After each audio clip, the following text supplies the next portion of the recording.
amal je dengan cara Nabi Ibrahim dulu. Kalau kata ada semayang ke apa-apa ke, semayang ikut cara syariat Nabi Ibrahim dulu. Jadi Rasulullah terima tu yang disampaikan hak mana? Macam mana Nabi Ibrahim dulu. Masa tu masih Nabi. Masih Nabi, belum Rasul. Soal mudah. Bila dia jadi Rasul lah? Oh, jenuh mencari kan tu. Jangan tak tahu syariat yang besar pertama sekali Rasulullah terima rukun Islam lah tuan-tuan. Mengucap kalimah syahadah, lepas tu semayang 5 waktu. Itulah syariat pertama yang Rasulullah terima. Mana ada sebelum tu puasa apa semua tak ada lagi. Rasulullah terima semayang. Bila belakang dapat semayang? Isra Mi'raj lah. Masa peristiwa Isra Mi'raj tu barulah jadi Rasul Pasal apa? Jawab. Masa tu baru ada syariat baru. Yang sebelum tu Nabi Ibrahim tak ada, Nabi Ismail tak ada. Kat Rasulullah Muhammad sallallahu alaihi wasallam, kat dia saja baru ada syariat sembahyang 5 waktu. Masa tu jadi Rasul. Susah tak masa tu? Susah kan? Berapa ramai orang yang masa tu asalnya beriman, berlaku peristiwa Isra Mi'raj, Rasulullah kata terima macam ni, aku berjalan macam ni, ramai yang murtad. Berapa ramai? Berapa ramai itu satu hal. Kita duk cerita tarikh apa?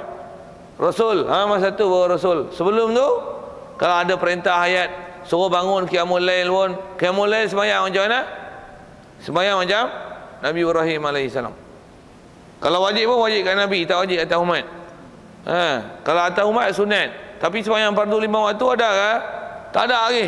Tak ada lagi.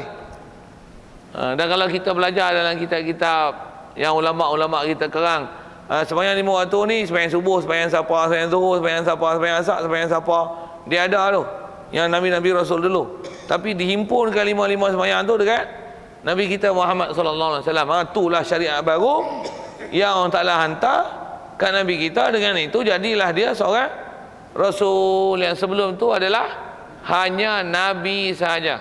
Jadi beza Nabi Rasul tak mana? Jawab. Nabi tidak menerima hukum syariat baru yang dia kena sampaikan melalui dia kepada umat. Kalau ada pun untuk dia sendiri. Yang tu yang menyebabkan dia jadi Nabi. Bukan dia tak dakwah, tak tabligh, dia duduk diam, duduk dalam gunung, duduk dalam gua, betapa duduk seorang-seorang. Hak tu kacau tu. Yang tu kacau bab akidah. Tuan-tuan dapat dengar tak? Saya ngaji pasal Tok Guru duk ajar hak tu. Itulah sepanjang saya duk ngajak, saya duk jumpa kawan-kawan, duk tanya elok-elok bab-bab ni, ngaji elok-elok. Bila kita tengok kitab apa betul macam ni sebiji. Selama saya duk tanya lah, yang duk sebut bezakan Nabi Rasul macam ni, tak tahulah. Saya setakat saya tahu lah, I'm the Lone Ranger lah. Tuan-tuan saya tak tahu lah. Sebenarnya sebelum ni tuan-tuan pernah dengar orang kata Nabi dan Rasul dengan takrif macam saya cakap ni lah. Selalu duk faham macam tu. Nabi tak menyampai macam tu. Tuan-tuan dengar ustaz-ustaz lain ngajar. Ustaz saya bukan tak pernah ngaji dengan ustaz lain sebelum ni. Tapi masa tu tak erti menilai lah dengar tu. Kita pun rasa dapat sekolah menengah tu okey lah. Tak masalah apa. Dengar anggur lah. Ngaji jumpa kitab betul-betul tengok. Sebut sebiji. Buka kitab lagi besar. Lagi buat rujukan, lagi tunjuk. Tu dia. Rupanya kita ada silap situ. Dan saya pernah tanya ada beberapa orang, saya nak sebut nama pun jadi macam nak cari aib dia orang, tak sedar tak. Nak kata tanya ni lah, ada orang berapa orang kawasan Nusantara kita ni, berpi saya bahasa Nusantara tu, istilahnya dia dikenali sebagai tokoh lah dalam bab-bab agama ni. Saya sendiri pernah tanya dia tentang perbezaan Nabi Rasul. Dia tak jawab macam saya jawab ni. Macam saya cerita ni, macam mana saya duk ngaji dulu. Dia jawab gitu. Dia antara dia jawab tidak mengap. Sagi bunyi tu. Dia kata tak ada masalah lah Nabi Rasul tu. Yang pentingnya yang Nabi ialah Nabi, yang Rasul ialah Rasul. Dia jawab gitu pula dah. Untuk apa beza? Tidak ada masalah apa-apa situ dia dari segi sudut akidah. Dari segi kaidah salah tu, tak betul tu kalau ikut dari segi ilmiah. Pasal Dia cuma tak jadi salah tu tak mana salah. Dengar elok. Salah tu ialah paling besar salah Nabi yang memang kerja dia hidup mati dia siang malam pagi petang kerja dia dakwah tabligh menyampaikan risalah. Kita kata Nabi ni tak menyampai. Maksudnya mu telah nafi kan salah satu sifat yang wajib diitikad ada pada Nabi dan Rasul, siddiq, amanah, tabligh, fatanah. Menafikan tabligh daripada dia. Itu masalah dia. Itu masalah akidah dia tu. So, Nabi ni memang Nabi mubasyirin wa munzirin. Quran sebut macam mana? Tang kata Nabi ni memang buat kerja dakwah. Masih penegasan di situ. Surah Baqarah ada ayat mana Nabi cari. Kana an-nasu ummatan wahidatan fab'atsallahu an-nabiyyin فبعث الله النبيين مبشرين ومنذرين.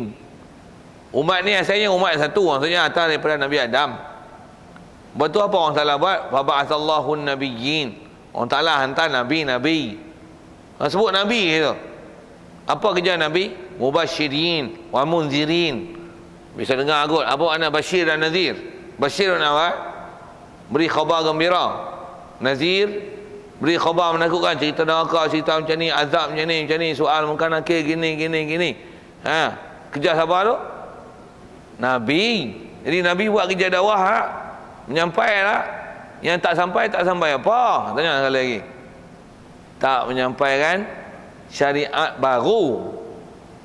Yang dia kena sampaikan melalui dia kepada umat. Hak tu tak ada. Tu yang jadi Nabi tu. Contohlah ke Rasulullah dah bila yang Rasulullah jadi Nabi, yang bila dia jadi Rasul. Faham tu, boleh faham apa kita nak bicara ni. Jadilah mengaji dah mana tu. Bila kita ngaji faham. Yang tu bila orang mengajar tu kita ada kayu ukur dan ukur. Dia ni sama. Ni fahaman kebangsaan. Ni betul dalam kitab. Yang ni betul dalam kitab. Lepas tu saya mengaji kan, saya punya style macam tu. Saya sebut. Saya ni kalau ikut daripada Ipoh ni.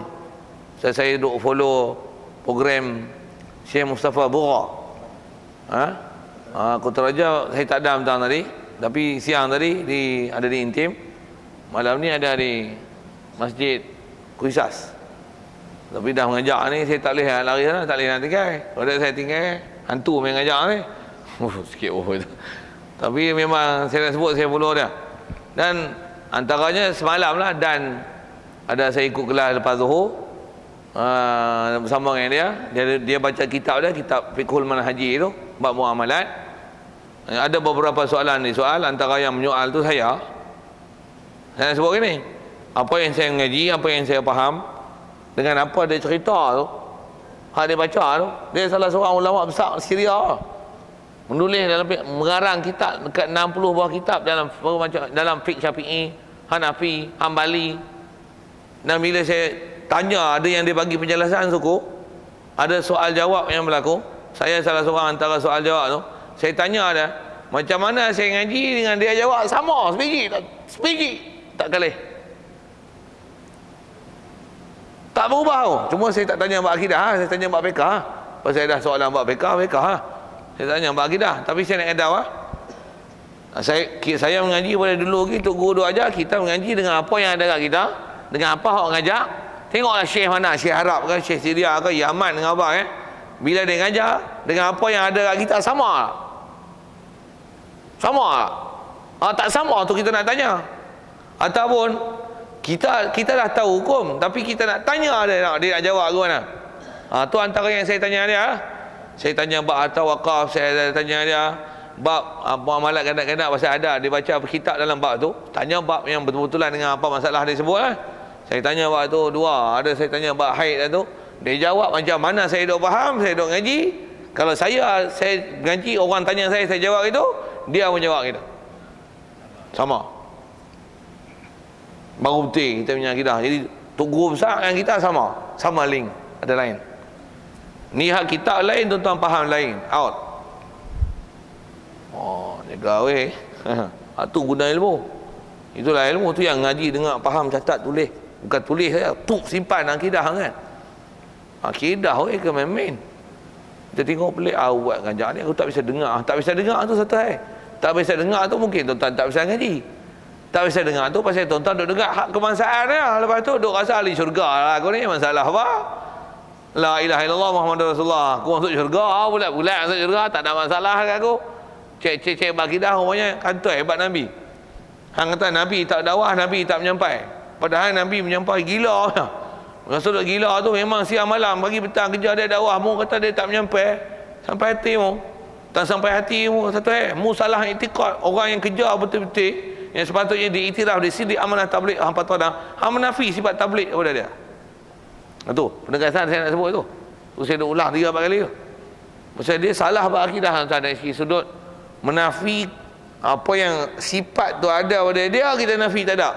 Quran mengatakan tadi, kana an-nasu ummatan wahidatan fa ba'atha Allahu an-nabiyyin mubasysyirin wa mundhirin.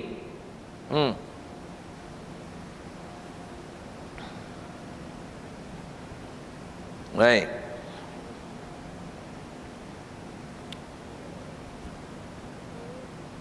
Jadi asal nak sebut tu ialah beza Nabi Rasul. Jadi mesti dia ni benar, ada apa dia sampai mesti betul ya. Baik. Dan benar juga sekalian perkara yang mereka itu menyampaikan kepada kita. Nisbah dia tu bercakap benar, tak nak bohong, dan apa saja maklumat yang disampaikan kita adalah benar belaka. Dan juga benar pada segala perkhabaran mereka itu Nabi Rasul, daripada perkara yang ghaib-ghaib seperti ia cerita perkhabaran nabi-nabi anbiya dahulu, perkhabaran kiamat, syurga, neraka dan lain-lainnya. Dan sekalipun benda yang disampaikan tu, kalau selora sekalipun, selora tu ejaan bahasa petani tu, berselora, selora bunyi roh, berselora sekalipun Nabi dan Rasul tu dia sampaikan kepada kita maklumat tentang perkara ghaib, berselora sekalipun, bergelak ketawa sekalipun, berjenaka sekalipun, berunsur kecindan sekalipun, bunyi bahasa-bahasanya seumpama itulah. Okey. Contohnya kalau kata berselora macam mana? Pernah Rasulullah dia tangi oleh salah seorang yang benda mak menakan, ibu susu dia. Rasulullah pernah kata apa? La tadkhulul jannata ajuzun. Dia kata dalam syurga ni orang tua tak masuk, tambah perempuan tua tak masuk syurga. Menangis orang tu. Rasulullah senyum. Selera tu. Betul dia cakap. Betul, benar. Walaupun selera, dia cakap betul. Dia cakap betul. Pasal apa? Pasal orang masuk syurga semua jadi muda. Memang orang tua tak masuk syurga. Walaupun faham, betul baru pekat gelak. Tapi dia cakap betul. Jadi gelak dengan benda yang betul tak ada masalah. Pasal tu pun salah satu uslub penyampaian. Sikit saya sebut misal. Berselera lagi nak. Kalau betul, pasal kalau nisbah Nabi Rasul mesti betul. Macam mana pun saya nak sebut. Kalau berselera tapi benda tu betul, cuma uslub dia uslub selera lah sikit. Ada gelak sikit, ada senyum sikit. Pasal dia mengusik kalbu kan. Isi sebut gelak. Misalnya, boleh tak bersanding di khalayak ramai? Lepas tu tabur beras kunyit, boleh tak? Kalau nak buat selera boleh macam ni ya? Boleh jika pengantin itu ayam dan burung. Masalah betul ya, dia jawab betul ya. Dia ingat boleh tak kan? Soalan lagi macam ni, boleh tak seorang lelaki membawa tunangnya pergi ke majlis ceramah dengan menaiki motosikal? Kalau jawab tegas tak boleh lah. Jawab selawah ke? Boleh jika antara mereka berdua bapa mertuanya, bakal bapa mertuanya duduk tengah. Boleh lah, tak ada masalah. Tak faham tu dah saya sebut baru. Tu kaedah selera. Itu Azhar Idrus punya model tu. Macam mana pun saya nak cerita apa? Cerita selera. Jadi kalau benda-benda macam tu, walaupun istilahnya selera, bila dia cakap tu betul, kita dengar apa? Betul kan? Macam saya ngaji dulu ada pengalaman orang-orang buat kerja dakwah dengan orang asli. Ada orang asli ni yang memang dia ni PA dia makan nyamuk, lalat, kutu. Jadi bila dia masuk Islam, dia duk makan benda tu. Bila kata haram macam mana dia? Dia ralat lah pasal benda tu dia makan lama dah. Untuk macam mana nak buat cara supaya dia boleh terima? Tapi pandai ni orang biasa buat kerja ni, dia pandai cek akal. Dan tujuan dia nak bagi manusia dapat hidayat, amalan betul. Allah Ta'ala buka pintu hati dia macam mana nak menyampai. Tahu tak dia kata kat mana? Syarat nak makan nyamuk boleh, tapi kena sembelih dulu.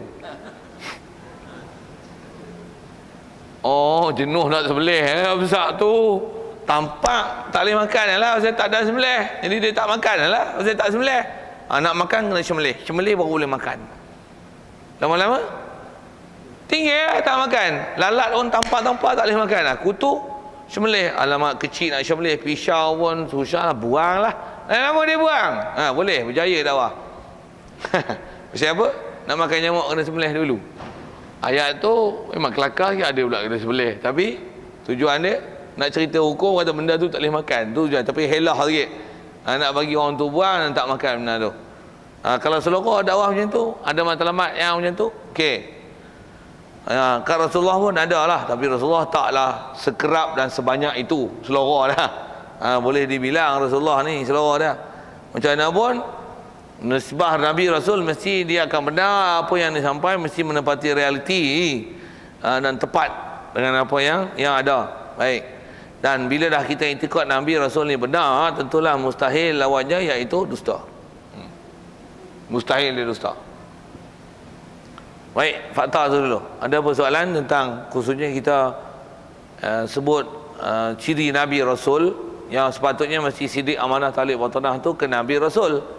Tapi kita mengaji dengan uslub kebangsaan, kata Nabi ini tak dakwah, Nabi ini tak menyampai. Betul kan tu? Itu asal fokusnya. Kemudian asal fokus juga ialah mengertikan makna sidik itu adalah benar.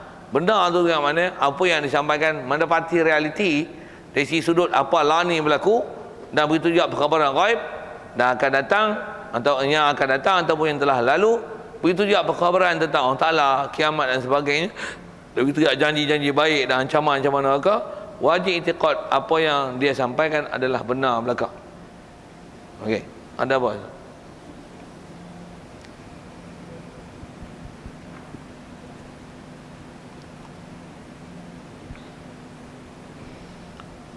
Baik, kalau tak ada tu sikit peringatan ni tuan-tuan, masih dalam bab benar ni. Dan umumnya rasanya kita memang orang beriman, kita memang i'tiqad Nabi mesti benar, dia takkan bohong.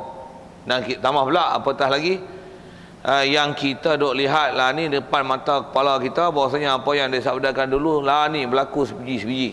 Okey, cuma jaga sikit. Apa dia? Ada musuh-musuh Islam yang dia nak rosakkan Islam dengan dia buat maklumat palsu. Lepas tu maklumat tu dia kata Rasulullah cakap. Egalah sikit. Pasal apa? Pasal dia tahu kita ni orang Islam ni sebut je Nabi Muhammad, dia tak ada tolak-tolak sebut je Nabi Muhammad, dia tak ada tolak. Kadang-kadang dia tak payah periksa, sebut Nabi pernah kata dia kata Nabi pernah kata ke, cakap ke mana pun dia telan. Kalau kempen beli barang, mau beli mesti beli. Kalau pakai mesti pakainya. Dia kata Nabi pegang kurma, dia pun beli kurma, duit ada pula tu, serdak kurma, dia pun beli berkilo-kilo, mahal pun mahal lah, sekilo 100 pun 100 lah, 1000 pun 1000 lah. Siapa? Nabi beli, Nabi makan. Nak sebut apa? Ada orang berhujah gitu, macam mana pun hak betul-betul lah. Tapi jaga ada orang yang ambil kesempatan di atas kita membenarkan Nabi Rasul, khususnya Nabi kita Muhammad SAW, untuk membuat dakwaan palsu pada Rasulullah. Dan bab tu nisbah kafir satu hal. Cuma orang kafir ni kalau dia cakap kita kena ingatlah kafir cakap. Cuma dia menggunakan orang Islam kita yang tak cukup pengajian Islam untuk mempelaga-lagakan kita orang Islam sesama Islam dengan maklumat-maklumat seumpama itu. Kalau kita tengok alam depan kita ni ada isu apa? Isu Wahabi. Wahabi hujah semua pakai hadis kan. Tapi hadis yang dia bahas tu dia orang kata tak tengok habis. Dia hanya tengok sekerat lagi dia tinggal. Dan dengan apa yang dia tengok sekerat dan dia pakai sekerat tu, dilontarkan dalam masyarakat, dan apatah lagi amalan yang kita duk biasa buat, dia sanggah, dia kata benda tu salah, dia gunakan hadis juga, dia kata Nabi kita benda ni bid'ah. Oh, tu yang jadi lah ni. Itu kelainan Wahabi tu. Oh. Wirid lepas sembahyang bid'ah. Mana ada Nabi wirid lepas sembahyang? Ni azan Jumaat 2 kali bid'ah. Mana ada Nabi azan 2 kali? Semua di bawah bid'ah. Oh, kita ngaji tak habis. Kita pun dulu tengok orang dulu buat tak ada apa pun. Malam Jumaat baca Yasin bid'ah. Tahlil bid'ah. Oh, lagi apa bid'ah tu ada dengar? Talqin bid'ah. Lagi apa bid'ah? Nyanyi tak bisa dengar pun disebut bid'ah. Tapi oh, kalau bab ni bid'ah semua, bid'ah semua. Bid'ah kan? Oh, di bawah hadis kullu bid'atin dhalalah. Mana ada pernah Nabi kata macam ni, macam ni, macam ni, macam ni, macam ni, macam ni, macam ni, macam ni, macam ni, macam ni. Hak dia duk nafi salah. Nak sebut macam ni. Jadi dia menggunakan kata Nabi. Lepas tu kalau hampa duk ikut ni, kalau kita kata sekali pun ni mazhab Syafi'i macam ni, macam ni. Nabi kata tak boleh, mazhab Syafi'i tak boleh. Hampa nak ikut Nabi kan, nak mazhab ikut mazhab Syafi'i. Oh tu hujah-hujah dia nak bagi kita pening. Kalau ikut boleh jawab tu. Apa macam mana pun nak sebut apa, hati-hati dengan golongan macam ni ya. Satu, kita kena zaman ni tu kena hati-hati sangat dalam bab informasi tentang Islam ni, pasal musuh Islam dia dah berjaya merosakkan Islam dalam macam tu. Pasal dia tahu orang Islam ni kalau fahaman dia betul, lurus, tepat, sama macam mana kehendak Allah Taala Rasul yang telah disebut dan dimurni oleh ulama tu. Kalau buat betul, memang dia kalah. Jadi macam mana dia nak bagi sentiasa dia menang supaya orang Islam ni kalah? Dia harus biru orang kita punya pemikiran. Walaupun nama Islam, hak ni duk kata dia betul, kita kata kita betul, dia kata dia betul. Sejak dulu lagi, daripada Mu'tazilah ada, Jabariyah ada, Qadariyah ada, Murji'ah ada. Apa lagi? Antara Syiah yang bentuk besar-besar lah ni tu lah. Syiah dia, liberal dia, pluralisme lah. Semua tu antaranya pengaruh-pengaruh daripada orientalis. Dia rosakkan tu anti hadis tu. Semua kalau ikut nisbah perancangan, antaranya perancangan Yahudi. Dia telah berjaya mengkotak-katik yang kita dan memperbodoh yang kita, dan dia hujah pakai Quran hadis weh. Cuma Quran hadis yang dia pakai tak adil dari sudut dia tak membahas keseluruhan, sehingga semurni-murninya telah dimurnikan untuk dipersembahkan, untuk dihidangkan, untuk dipakai. Bahkan dia hanya memihak kepada apa yang dia nak pihak kepada pandangan dan pendapat itu. Sikit kalau saya sebut apa, wirid lepas sembahyang tak ada kah? Ada. Nabi pernah kata antaranya bahasa mudah ya, bab doa, bab wirid. Kata Rasulullah pernah kata kul fi kulli duburi salah. Katakan perkataan ni pada setiap ujung sembahyang. Dubur sembahyang ni maksud ujung sembahyang. Maksudnya dah habis sembahyang dah, bagi salam dah. Rasulullah pernah ajar doa ni kepada sahabat dia. Kul doa ni, kau sebut doa ni apa dia? Allahumma a'inni ala zikrika wa syukrika wa husni ibadatik. Ada.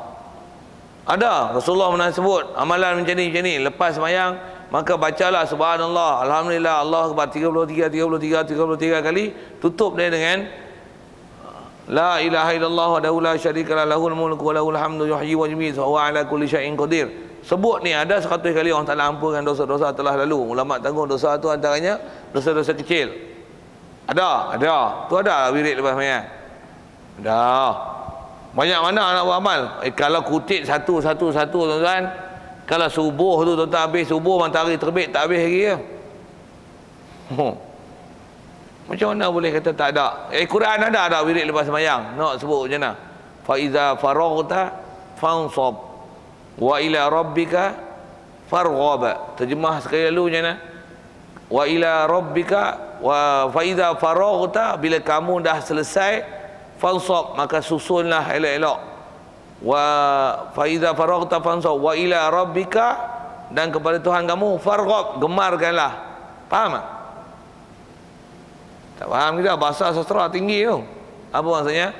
Fa iza faraghta ay fa iza faraghta minas salah. Antara ulama tafsir kita macam ni, bila kau dah selesai apa? Selesai pada sembahyang.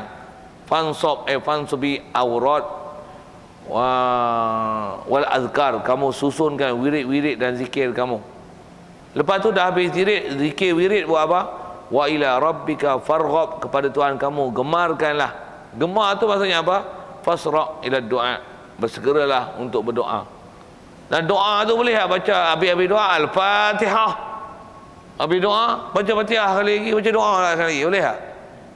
Boleh. Itu istilahnya farghab, ada targhib, gemar berdoa. Yang tu termasuk dalam Rasulullah kata Allah Ta'ala beri pahala besar pada orang yang ilha al-mulihu fid du'a, orang yang sentiasa bersungguh-sungguh haloba nak berdoa. Dah habis doa lagi, habis doa lagi, naik kenderaan doa dah, turun kenderaan doa lagi, masuk masjid doa lagi, keluar masjid doa lagi, duduk doa lagi, semayang pun doa dah, habis semayang doa lagi, habis amma yasifun wassalamu ala mursalin walhamdulillah rabbil alamin, Al-Fatihah, doa lagi. Bagus tak? Bagus. Cuma kita tak lakak tunggu banyak kali. Tapi boleh tak baca 2 kali 3 kali doa? Ha? Tak ada masalah. Doa khutbah apa nak? Lepas khutbah duduk, khutbah lagi, khutbah lagi, boleh tak? Tu 2 kali khutbah tu, tak ada masalah. Ni apa duk bidah tampak lagi sekali. Nak kata apa? Ulama bahas apa dah. Saya nak sebut apa ni? Jagalah dah, hati-hatilah, pasal zaman kita adalah zaman fitnah. Orang berhujah lah ni, semua menggunakan Quran hadis, tapi dia berhujah itu dia tak amanah dalam bab berhujah. Dia hanya cari apa yang mana yang boleh jadi hujah dia tu pakai, yang mana hujah kalahkan dia tu dia tinggal. Nampak macam dia hebat lah. Kalau macam Kasih Ahmad, dia duk kata dia tu je kelahi dengan dia, tuan-tuan tak makan cekak, kalau habis tuan-tuan kalah, lari balik itu lah. Tapi kalau kata tuan-tuan boleh jawab pun, dia kata macam mana? Dia berkeras dengan dia pasal dia telah diasuh dan diajar dengan akidah macam tu, yang kalau betul pun dia tak mahu betul, pasal dia duduk sangka dia betul. Yang kita takut ni zaman lah ni. Macam tadilah kalau saya sebut pada Nabi Rasul, tuan-tuan dah lama, aku lama dah kata Nabi tak dakwah. Ustaz ni duk sembang apa, pening kau tengok, aku pun ngaji tak apa nak faham. Okey lah tu. Pasal tak mau terima apa yang sepatutnya kena terima dan apa sepatutnya betul tu.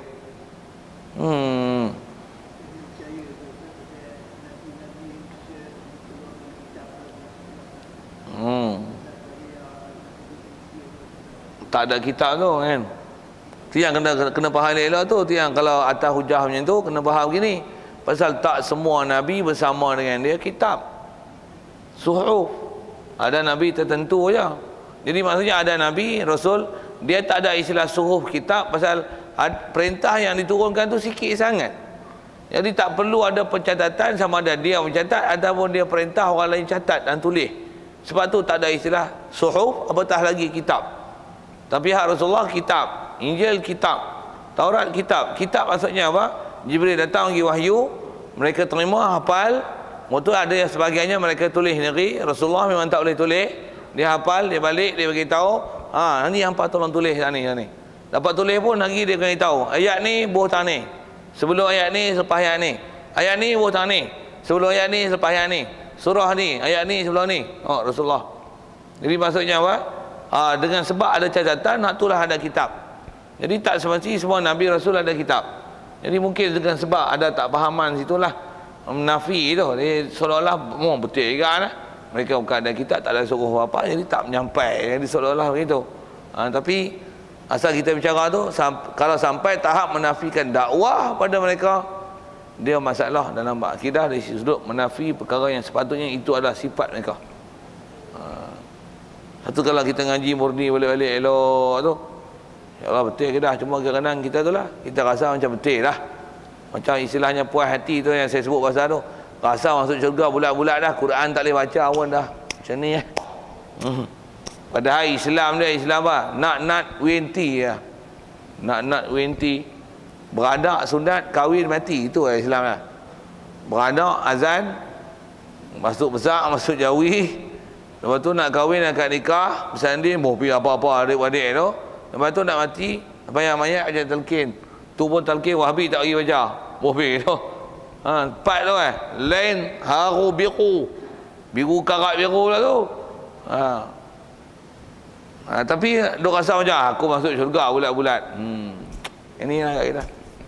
Kalau kita mengaji kan, kita dah kata, oh, apalah dekat kita kan, mengaji kan cuainya, apa dok kira dunia sembahyang, duk sepatutnya ingat Allah Ta'ala, pun tak ingat Allah Ta'ala.